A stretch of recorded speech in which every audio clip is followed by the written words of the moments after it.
Hello everyone, I am JS Tiwari English classes from Hazaribagh. Friends, आज हम एक नए वीडियो के साथ आप लोग के साथ आए हैं और वह टॉपिक होगा ये फर्स्ट ईयर का है, पोएम हॉर्नबिल किताब का है ए फोटोग्राफ। ये फोटोग्राफ के बारे में आप लोग को मैं डिस्क्राइब कर रहा हूँ। इसमें फुली एक्सप्लेनेशन आप लोग को समझाऊंगा, हर एक वर्ड एक एक करके डिटेल करके बताऊंगा। इसमें समस्त पोएम में जितने पोएटिक डिवाइसेस आते हैं उसको मैं एक एक करके बताऊंगा।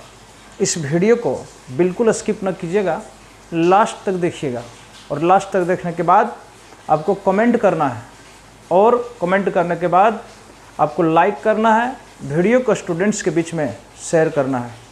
मैं आपको बता देता हूँ और प्रत्येक लेक्चर में बताता हूँ और बोलता हूँ कि इस वीडियो को अधिक से अधिक आप लोग को सब्सक्राइब कर लेना है। सब्सक्राइब करने का आप लोग को पहला फ़ायदा ये मिलेगा कि सबसे पहले चैनल पर अपलोड वीडियो में करूँगा तो प्रथम नोटिफिकेशन आपको मिल जाएगा।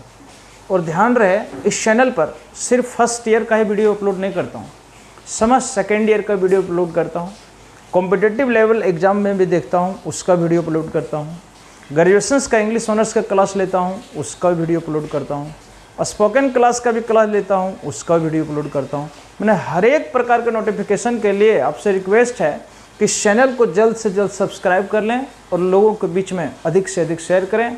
वैसे मेरा इंस्टीट्यूट बाबूगांव मंदिर, बाबूगांव शिव रोड मंदिर के पास है, जो कि शिव मंदिर से 10 कदम आगे मेरा कोचिंग इंस्टीट्यूट है। ऑफलाइन क्लास में चलाता हूँ, मैं ऑनलाइन क्लास भी चलाता हूँ। आप लोग वीडियो को देखें, समझें और आनंद लें और डिटेल जानकारी प्राप्त करें। बहुत से वीडियो आप लोग फोटोग्राफ पर देखा होगा, बहुत से वीडियो अपलोड किया हुआ है फोटोग्राफर। मेरा वीडियो देखिए, आपको कैसा लगा हमें कमेंट कीजिए और बिना समय गवाए हम अपना क्लास पर चलते हैं। धन्यवाद। यहाँ पर देखिए, ये लेखिका है शिर्ली टॉल्सन। ध्यान से समझना है और एक एक वर्ड करके मैं डिस्क्राइब करता हूँ वीडियो में। इसके लेखिका है शिर्ली टॉल्सन। शिर्ली टॉल्सन का यहाँ पर जन्म देखिए 20 मई 1924। इनका जन्म 20 मई 1924 को हुआ था। She was born on 20 May 1924 and died 23 September 2018। इनका जन्म और निधन का डेट आप लोग को लिखा गया और बता दिए हैं। ये राइटर रह चुके हैं, पोएट रह चुके हैं, जर्नलिस्ट रह चुके हैं और पॉलिटिशियन रह चुके हैं। देखिए, शिर्ली टॉल्सन का मैरिड पूरा मैं डिटेल बताऊंगा। बहुत से लड़का कमेंट करता है कि सर आपका क्लास पूरा डिटेल रहता है। मैं कहता हाँ, मेरा क्लास तो डिटेल रहता है। संक्षिप्त में बताने मुझे खुद अच्छा नहीं लगता कि स्टूडेंट कितना समझा, इसलिए मैं डिटेल करने का प्रयास करता हूँ।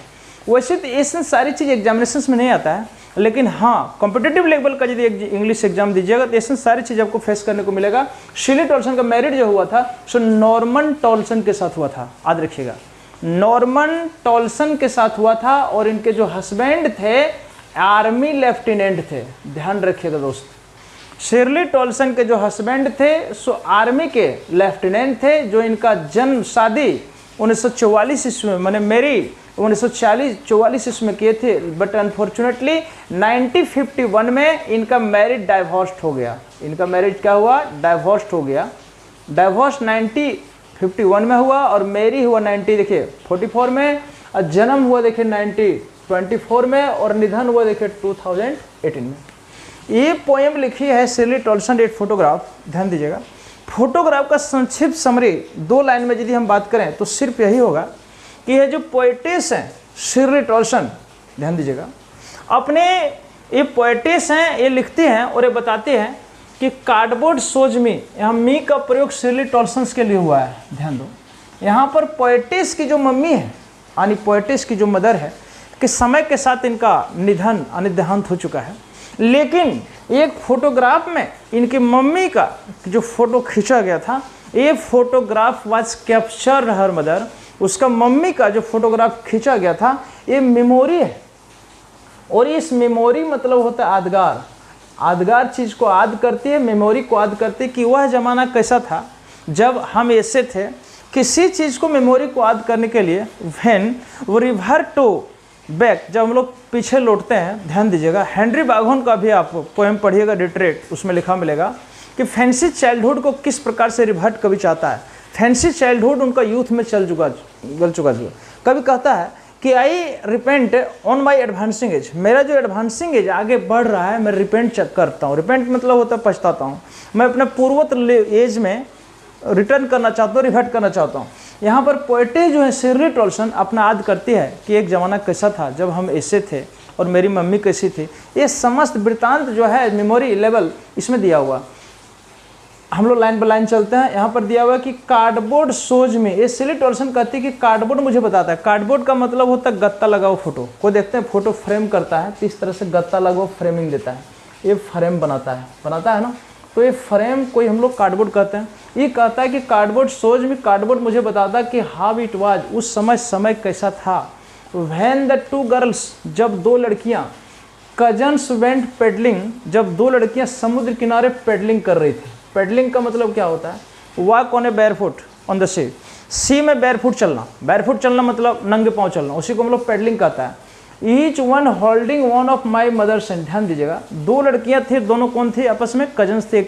इस प्रकार से इंटर के फर्स्ट ईयर में आपको ऑब्जेक्टिव क्वेश्चन पूछा जाता है, ये दोनों क्या की थी कि holding one of my mother's hand, उनमें से एक लड़कियां मेरी माँ का हाथ पकड़े हुई थी, ठीक है। And see the big girl, और जो बड़ी लड़की थी, सम 12 ईयर्स अगो, वह 12 ईयर्स अगो मतलब वह कितने वर्ष की थी? 12 वर्ष की लड़की थी। ऑल थ्री स्टूड, यहाँ 3 लड़की का वर्णन हो गया। एक शिरली टोल्सन की खुद मम्मी है और उसका 2 ठो कजन है, तो कितना लड़की हो गया? 3 लड़की हो गया। All three stood still to smile their hair, वे दोनों लड़कियों का बाल जो लहरा रहा था, मतलब जब हल्की हल्की मंदी हवा चलती है, समीर चलती है तो ऑटोमेटिक कोई चीज़ हवा में लहराता है, तो उस लड़कियों का बाल जो लहर रहा था हवा में, वह अपने बालों को देख करके स्माइल कर रही थी, मतलब मुस्कुरा रही थी। Yet the uncle with the camera, और ध्यान दीजिएगा उनके अंकल के हाथ में कैमरा थे। क्वेश्चन आता है किसके अंकल के? शिरली टोल्सन के अंकल। उनके अंकल के हाथ में कैमरा थे और कैमरा से वे तीनों लड़कियों का क्या कर रहे थे? फोटो खींच रहे थे। कहाँ? एट द सी साइड, ध्यान रखिएगा। ये स्वीट फेस माई मदर्स, और यहाँ पर बता रहा है कि मेरी मम्मी का, ये शिरली टोल्सन बता रही है कि मेरी मम्मी का फेस जो था सो स्वीट फेस था। या स्वीट का मतलब आप लोग मिठाई नहीं समझ लीजिएगा कि सर मिठाई है क्या, खाने दीजिए, ऐसा कुछ नहीं है। स्वीट फेस का मतलब होता है सुंदर फेस, लाजवाब फेस, जिसको कहते हैं रोमांटिक फेस, उसकी मदर का था। That was before I was born, Shirley Tolson कहती है या उस समय का फोटो था, ध्यान दीजिएगा। That was before I was born, जिसमें मेरा जन्म भी नहीं हुआ था, ये बता रही है। एंड द सी, और वह समुद्र, कौन समुद्र? जिस समुद्र के किनारे वह पेडलिंग करने के लिए गई थी। विच एपियर्स हैव चेंज लिस्ट, यहाँ बहुत मारक शब्द पोएटेस ने लिखी है कि जो सी का यह वर्णन कर रही है, समुद्र का वर्णन करे, वह बहुत कम बदला हुआ था। यहाँ पर देखिए, वास्ट द ट्रेवली ट्रांसपिएट फिट, और सी क्या कर रहा था? उनके क्षणिक पाँवों को, ट्रांसिएंट का मतलब होता है क्षणिक, इनके क्षणिक पाँवों को क्या कर रहा था? वास्ट मैंने धो रहा था, ट्रेवली मैंने ज़्यादातर से उनके क्षणिक पाँवों को धो रहा था। यहाँ पर देखिए 2 कंपैरिजंस का प्रयोग किया गया है। ट्रांसपिएंट फीट जो है, यहाँ पर देखिए ट्रांसिएंट फीट के लिए प्रयोग किया गया, यहाँ पर इपिटाफ का प्रयोग किया गया। पोएटिक डिवाइसेस बताएंगे तो आप लोग को समझ में पूरा आ जाएगा कि सर इपिटाफ क्या होता है। इपिताप वह मानवीकरण को दिखाता है जो फीट से कंपेयर किया गया ट्रांसिएंट को। यार सी जो है सो नेचुरल है, यह कम बदला हुआ होता है, लेकिन मानव का यहाँ पर स्वभाव है कि ज़्यादा बदला हुआ होता है। कहने मतलब है कि मानव बहुत ज़्यादा ट्रांसिएंट होता है, लेकिन सी जो होता है सो कम चेंज, माने कम बदला हुआ होता है। और सी क्या कर रहा था? उनके ट्रांसपिएंट फीट को वाश कर रहा था। उम्मीद करते हैं कि फर्स्ट स्टांजा आप लोग को समझ में आ गया होगा। सेकेंड स्टांजा हम लोग चलते हैं। कहता है कि सम 20-30 ईयर्स लेटर, करीब 20-30 साल के बाद। स्टांजा सेकेंड है कि ये पैराग्राफ के बाद सेकेंड स्टांजा है कि 20-30 के बाद she would laugh at the snapshot, मतलब पोएटिस की मम्मी यानी शिरली पोएटिस जो है सो अपनी फोटो देख करके शी वुड लाफ, हंसी थी। शी बेटी एंड डोली, और बताया कि देखो बेटी और डोली, फोटो को देख करके आनंद बना रही है, मतलब वह अपनी ये खुशी दर्शा रही है कि उस समय उसके पास खुशी नहीं था। शी वुड से, वह कहा करती थी कि look how they dressed us for the beach, कि देखो ना कि हम लोग बीच में, यानी बीच का मतलब होता है समुद्र किनारा, कि समुद्र किनारे के किनारे हम लोग कितना आनंद मना रहे थे।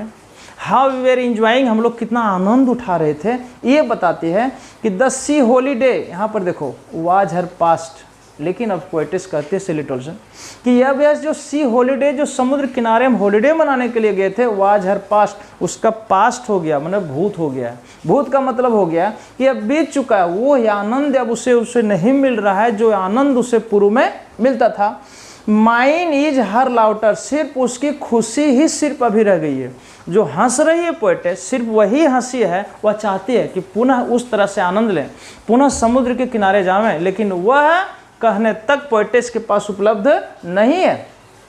Both wry with the laboured ease of loss, यहाँ पर देखिए लेबर्ड ईज का प्रयोग किया गया है। इसका मतलब ये हुआ कि बोथ पोएटेस की मम्मी जो है, ध्यान दीजिएगा, इनके समय के अनुसार इनका देहांत हो चुका है। अब शिरली टॉल्सन कहती है कि बोथ वस, हम लोग अब दोनों जो है सो जो लॉस कर गए। यहाँ पर क्या लॉस की है, यहाँ पर शिरली टॉल्सन लॉस की है, अपनी मम्मी को लॉस की है। तो यहाँ पर लॉस करने के कारण काफ़ी चिंतित कर रही, इसलिए पर बोथ का प्रयोग किया गया है। और ऐसा लॉस कर चुकी है विच कांट बी रिवर्टेड, जो लॉस को पुनर्रिवर्ट नहीं किया जाता है। विच कांट बी फुलफिल्ड, जो लॉस को पुनः फुलफिल नहीं किया जा सकता है। अब चलते हैं हम लोग तीसरा पैराग्राफ में। तीसरा पैराग्राफ में कह रहा है कि now she has been dead nearly as many years as that girl lived, मतलब जितना साल वह लड़की जिंदा रही थी उतना साल उसका मम्मी का डेड होने में हो गया है। समझ रहे हैं। एंड ऑफ दिस सर्कमस्टेंसेज, और कवित्री कहती है कि अब इस परिस्थितियों में देयर इज नथिंग टू से एट ऑल, हम लोग इसके बारे में हमको अब कुछ कहना नहीं है। इट साइलेंट साइलेंसेस, यह साइलेंस हमें साइलेंसेस कर देती है, मतलब चुप्पी कर देती है।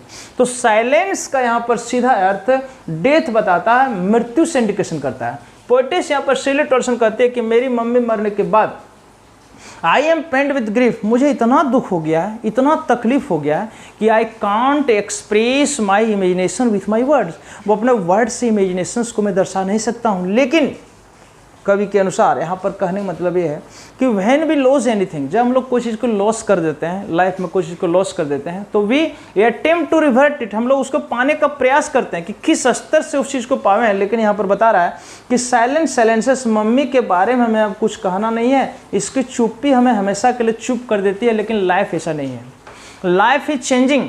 आपको बता देते हैं कि लाइफ चेंजिंग होता है। Law is the words law, law is nature is the words law, प्रकृति संसार का नियम है, प्रकृति में बदलाव होते रहता है। इसलिए we should try to effort our life agree, हम लोग को चाहिए कि अपना ज़िंदगी को दिन प्रतिदिन बदलना चाहिए। We should change our life every day, हम लोग को प्रत्येक दिन ज़िंदगी को क्या करना चाहिए, चेंज करना चाहिए। अब देखिए थोड़ा सा आपको पोएटिक डिवाइसेस की ओर ले चलते हैं। यहाँ पर एलिट्रेशन का प्रयोग हुआ है। किसका प्रयोग हुआ है, एलिट्रेशन का प्रयोग हुआ है। देखिए एलिट्रेशन क्या चीज़ होता है, एलिट्रेशन का मतलब होता है दोहरावट, और दोहरावट क्या चीज़ होता है कि व्हेन द टू वर्ड्स, जब दो वर्ड सामने सामने हो और दोनों जब बिगिनिंग विथ कॉन्सोनेंट साउंड, दोनों तो कॉन्सोनेंट साउंड से बिगिनिंग हो, उसको एलिट्रेशन कहा जाता है।